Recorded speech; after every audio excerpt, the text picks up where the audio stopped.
Radio Publique Africaine.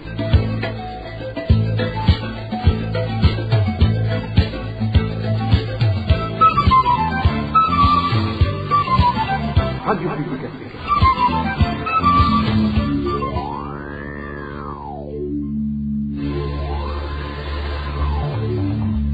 C'est le moment de suivre le journal parlé en français. À la présentation, Inès Gakiza. Nous sommes lundi 24 juillet 2023. Merci de répondre au rendez-vous. Bonsoir et bienvenue. Les principaux titres d'abord.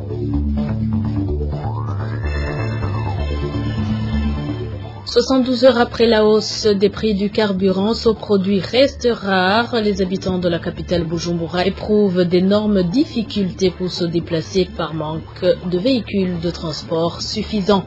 Les anciennes autorités de l'Université du Burundi appelées à intervenir en faveur de Clément Nkurunziza, un des anciens représentants des étudiants en détention depuis 5 ans, accusé d'être impliqué dans les massacres à l'université en 1995. L'appel est d'un rescapé de ces massacres. Et enfin, dans ce journal, nous reviendrons sur la perturbation des activités à la seule société sucrière du pays. Voilà les principaux titres.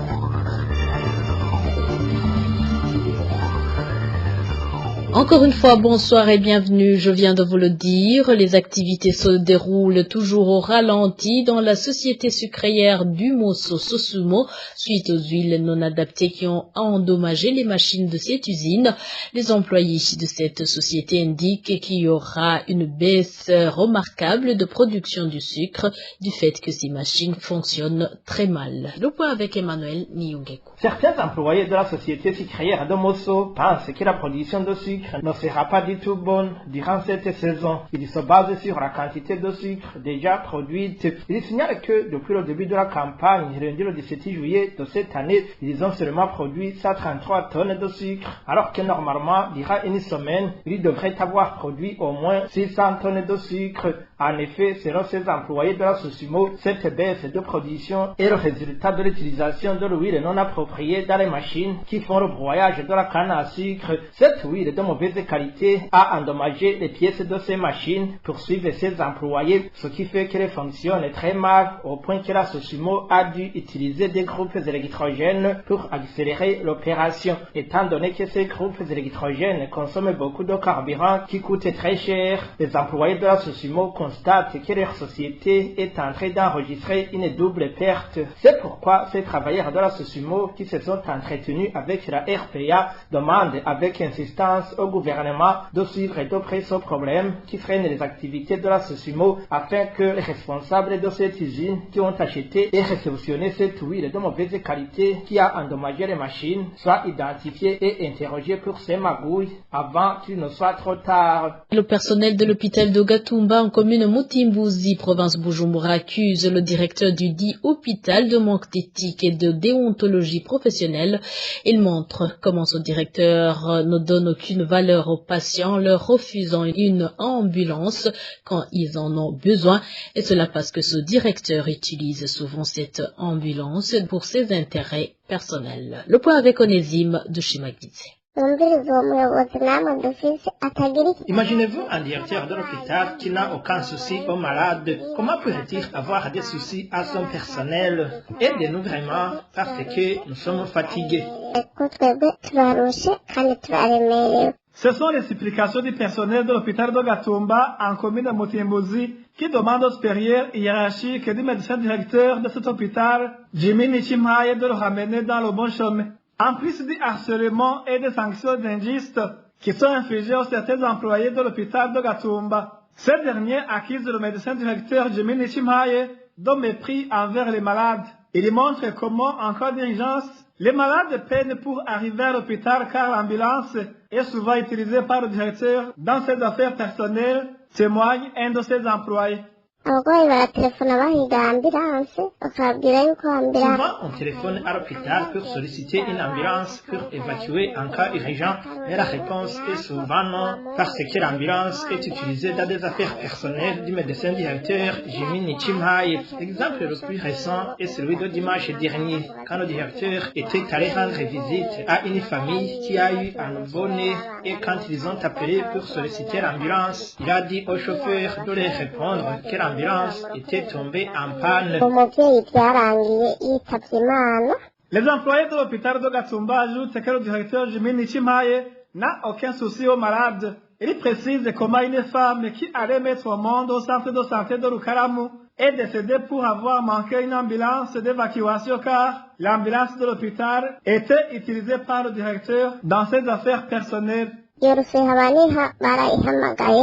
ont appelé l'ambulance, mais puisqu'elle était prise dans les affaires personnelles du directeur, il leur a dit d'attendre. La santé de la femme qui allait accoucher et celle de son bébé qui allait naître étaient en danger. La maman avait besoin d'être évacuée d'urgence pour subir une césarienne, mais elle est morte de cette manière, ainsi que son bébé.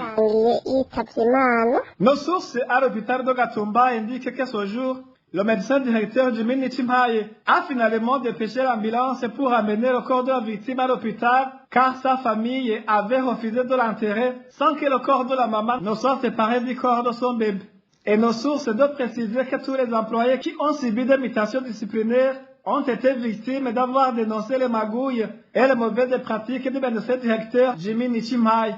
Il donne l'exemple de l'infirmier Joachim et du docteur Octavien Kwitonda, sans oublier ceux qui ont dû abandonner le travail, fouillant les actes de maltraitance, à savoir la représentante des infirmiers, Madame Benita, un des chauffeurs de l'ambulance et un anesthésiste.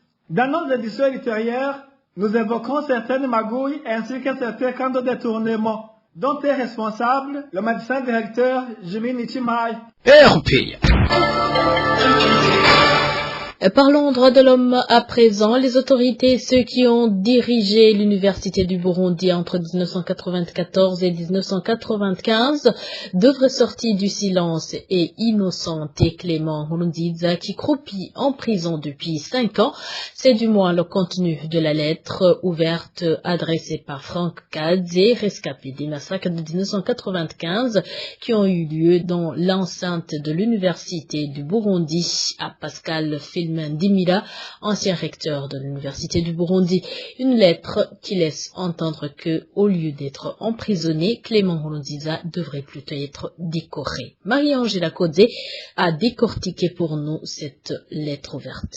Cette lettre ouverte a été transmise en 2 temps. La première partie a été envoyée en date du 13 juillet cette année et la deuxième ce 24.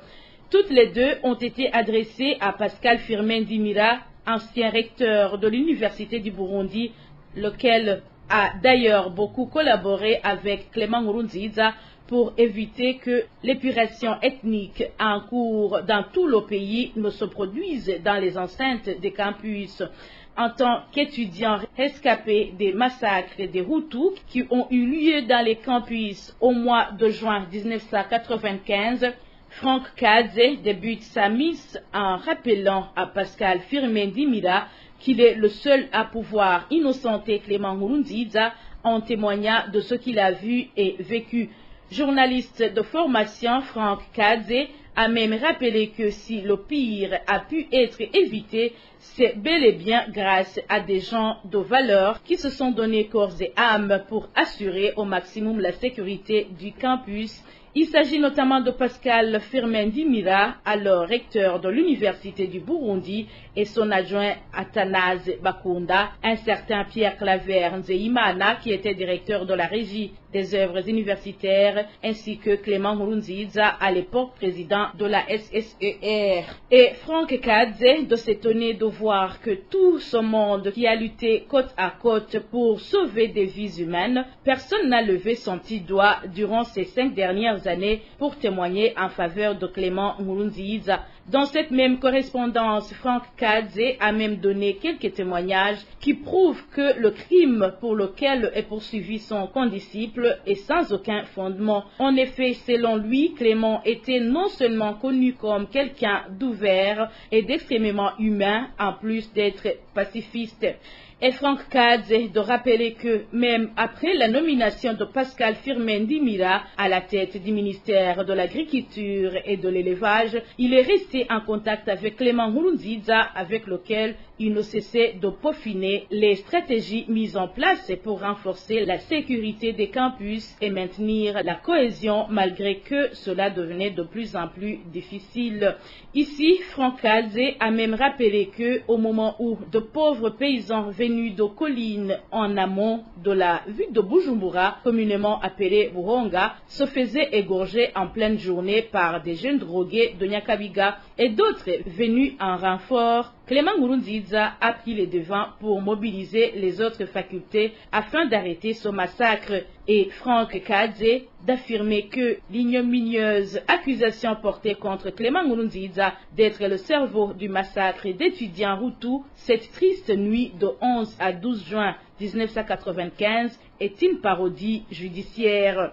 Et de continuer en disant que sa place n'est pas en prison car il devrait plutôt être décoré pour ses actions de bravoure menées dans une période si sombre que traverser le pays, affaire à suivre. Les droits de l'homme, c'est aussi le droit à la vie. La rédaction de la RPA a pu répertorier 3 cas d'assassinat dans 3 provinces la semaine dernière. Toutes les 3 personnes ont été retrouvées déjà mortes. Émile Nibasumba. La première personne assassinée la semaine écoulée était originaire de la province Gitega. Il s'agit d'une femme du nom d'Irakose Esperat, âgée de 33 ans. Son corps était ligoté et couvert de sang dans une chambre de la maison de passage située au quartier Nyabiharage, au chef-lieu de la province Gitega. C'était le mercredi dernier. Les auteurs et le motif de cet assassinat restent inconnus. Un veilleur de la maison de passage a été arrêté par la police pour des raisons d'enquête. La seconde personne assassinée au cours de la semaine écoulée est une jeune fille dont le corps a été découvert dans la rivière Ruzironza en commune Rutovu de la province Bururi. C'était également le mercredi. Nos sources à Rutovu disent que la victime a été étranglée par des inconnus. Le motif de cet assassinat reste également inconnu. La troisième personne tuée la semaine dernière est un certain Michel Nhunzonimana. Son corps a été découvert dans la vallée de Mukanira qui sépare les communes de Ruhororo en province Ngozi et Muhanga en province Kayanza. Nos sources à Ruhororo indiquent que Michel Nhunzonimana a été tué par des Imbonerakure qui font des rondes nocturnes dans cette localité. La victime était native de la commune Muhanga de la province Kayanza. Je vous l'avais dit au début, le déplacement devient de plus en plus difficile en mairie de Bujumbura suite à la persistance de la pénurie du carburant. Certains habitants de la capitale économique sont obligés de se réveiller très tôt le matin pour qu'ils se rendent au travail à pied. Pour les autres qui doivent nécessairement prendre les bus, la majorité arrive très en retard au travail. Plus de détails avec Eric Yonzima. Certains habitants de la mairie de Bujumbura indiquent qu'il n'est pas facile de trouver les moyens de transport pour vaquer à leurs activités quotidiennes. Certains indiquent qu'ils se réveillent très tôt, puisqu'il arrive de se rendre à pied au travail, comme en témoigne ce citoyen de Ruziba, de la commune Moha, c'est au sud de la mairie de Bujumbura.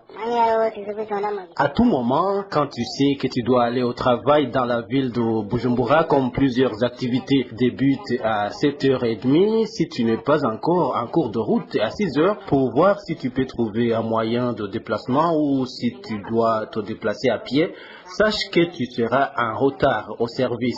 Se déplacer à pied est inévitable parce qu'on se bouscule alors qu'il n'y a même pas de bus. Par exemple, si tu viens de Ruziba et tu vas vers Kanyosha, à l'arrêt bus de la 7e avenue pour voir si tu peux trouver un bus et tu n'en trouves pas, tu avances un peu vers la jonction de 2 routes et là tu y trouves une longue file et puis tu avances encore une fois jusqu'au petit séminaire. Même là-bas, tu trouves une longue file de gens. Et puis, tu te décides de continuer à pied.